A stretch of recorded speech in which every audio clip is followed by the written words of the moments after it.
Dobrze, nie? No to walentynki. Walentynki. Cześć, z tej strony Marcin, Bartek i witamy Was w Dniu Świętego Walentego. Dziś porozmawiamy o prawdziwej męskiej pasji, prawdziwej męskiej miłości i o tym, jak ta nasza pasja wpływa na tą miłość naszą w związku, w rodzinie. I w codziennym życiu. Tak Zapraszamy na film. Zapraszamy.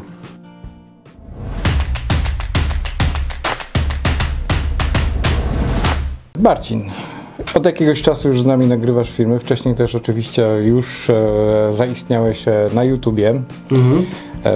Postapokaliptycznie przez świat.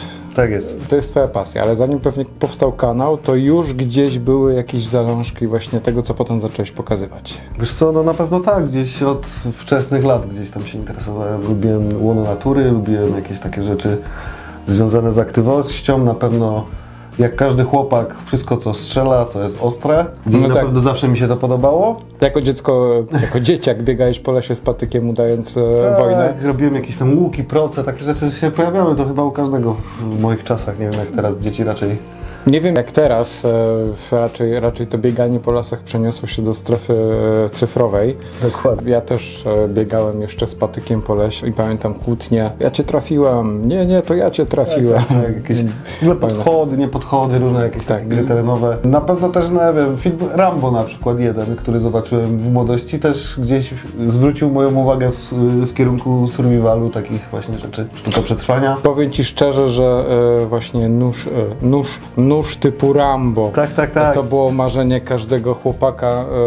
Chyba my jesteśmy w podobnym wieku, więc każdy o nich marzył. Mój kolega miał takie, mi niestety nie było dane. Tam były zapałki, pamiętam, w rękojeści, żyłka, kompas, tak, dokładnie. Wata, jakiś opatrunek nawet, jakieś... Haczyki na ryby. Na nas wtedy robił potężne wrażenie. No oczywiście, że tak. Od tego biegania po lesie, od noża Rambo, a potem coraz bardziej zapewne zacząłeś się interesować tymi wszystkimi... Tak, na pewno jeszcze gdzieś kwestiami. Pojawił się po drodze ten prepping, czyli przygotowanie się na trudne czasy.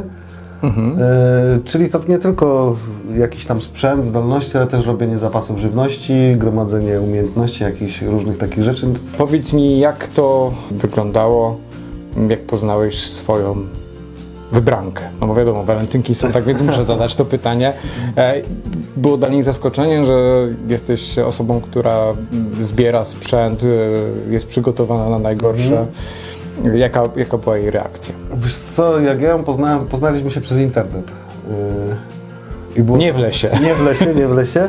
Chociaż czasem chodzimy do lasu, chodzimy w góry, chodzimy czasem na jakieś wycieczki. Ale generalnie ona gdzieś tam mojej pasji nie podziela jako takiej. I myślę, że w czasie tego naszego związku tak naprawdę te moje przygotowania nabrały jakiegoś takiego rozmachu i stały się większe. Zgromadziłem więcej sprzętu. Miałem tego wszystkiego mniej wtedy, kiedy się poznaliśmy. Czy ważne jest wsparcie drugiej osoby? W momencie, kiedy ty na przykład gdzieś ruszasz na jakąś wyprawę albo na kilka dni do lasu z chłopakami, czy to, że ta druga połowa cię wspiera, to jest ważne? No myślę, że bardzo ważne. Ja mam tak, że nie muszę co 2 godziny się meldować, nie muszę co 2 godziny dzwonić. Jak mówię, że wrócę na przykład w niedzielę, no to tylko powiedzmy wysyłam SMS-a, że dotarłem na miejsce, żeby się nie martwiła i mogę sobie po prostu zająć swoimi pasjami, swoimi rzeczami. Ona w tym momencie też albo spotyka się, nie wiem, z koleżankami, z siostrą, też czasem na przykład z dziewczynami z pracy. Jeżdżą w góry, że też mimo, że na przykład moglibyśmy tam pojechać razem, to ona raczej jedzie sobie z koleżankami, ja z kolegami albo sam, że tak myślę, że odpoczęcie od siebie też jest ważne w tej miłości. Tak sytuacja, w której dwie osoby są 24 godziny na dobę razem, toksyczna. Może być toksyczna. Myślę, że poprzedni rok dał doświadczyć wielu osobom o tym. Dużo takich par na przykład wspólnie polują, wspólnie wędkują, wspólnie chodzą do lasu, że to nie ma jednej recepty tak naprawdę. Nie? U mnie działa to tak. Będą takie osoby, których właśnie ta wspólna pasja będzie zespalać ten ich związek. Ja myślę, że dobrze jest, jak para ma i jakąś taką wspólną pasję i oboje mają też coś, co pozwala im odpocząć od siebie. Dokładnie, bo to też czasem, wiesz jak to jest w związku, nie zawsze jest kolorowo, czasem są jakieś nerwy. Ale jak są nerwy, to nie używasz sprzętu. Nie, ale czasem jesteś po prostu zły na tą drugą osobę. Coś tam jest, nie zawsze wszystko gra. No tak. I trzeba po prostu gdzieś się wyluzować, odpocząć, przemyśleć niektóre rzeczy i w tym momencie na przykład jak jestem sobie w lesie, zapalę ognisko, coś tam postrugam jakieś patyki, czy nawet postrzelam sobie z łuku, to gdzieś mogę nabrać tego dystansu, zupełnie inaczej na coś popatrzeć i Tak, często jak coś takiego się dzieje, że właśnie wychodzimy do lasu i dajemy sobie ochłonąć z tych nerwów, daje to możliwość tej spojrzenia z innej perspektywy i czasem nawet stwierdzenia, no kurde, nawet miała rację.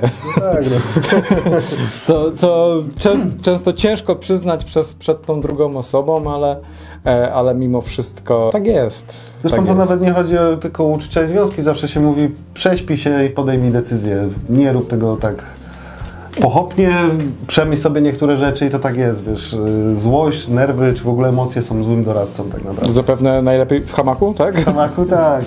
Zdarza ci się sytuacja, w której ta druga połowa twoja przychodzi do ciebie, do twojego garażu, gdzieś tam podpatruje, co robisz, śledzi twój kanał. Wiesz co, czasem gdzieś tam zajrzy na jakiś film, czy to nasz tutaj filmowy, czy mój prywatny. Do garażu wchodzi rzadko, zresztą to jest taka moja jaskinia, moja oaza. Ale zdarza się, że na przykład idziemy sobie postrzelać z wiatrówki, coś tam porobić czasem, czy z łuku, czy cokolwiek innego. A Tak samo jak własnego idziemy... doświadczenia wiem, że dziewczyny też lubią postrzelać. Oczywiście, że dziewczyny lubią postrzelać, jest dużo dziewczyn, które bardzo dobrze strzelają i jest ich to główna pasja, na przykład ich mężowie czy chłopacy w ogóle nie są zainteresowani tymi pasjami, robią zupełnie coś innego, na przykład, nie wiem, są kibicami piłki nożnej. Znam takie przypadki, więc te, nazwijmy, męskie hobby, takie tradycyjne, one nie są zarezerwowane tylko dla mężczyzn, jest duża, spora grupa kobiet, które też faktycznie pokochały te nasze męskie, w cudzysłowie, zainteresowania, nasze hobby. Dokładnie. A co jeszcze chciałem cię zapytać? Mamy tutaj w zasadzie pół twojego garażu chyba przeniesionego, tu jest różny sprzęt. Wiele kobiet uważa, że facet to by dał się pokroić. Może przy nożach to złe określenie, ale dałby się pokroić za swój sprzęt i kocha go bardziej niż on ją kocha. Powiedz mi, który z tych sprzętów jest dla ciebie równie cenny albo niemalże cenny jak twoja partnerka?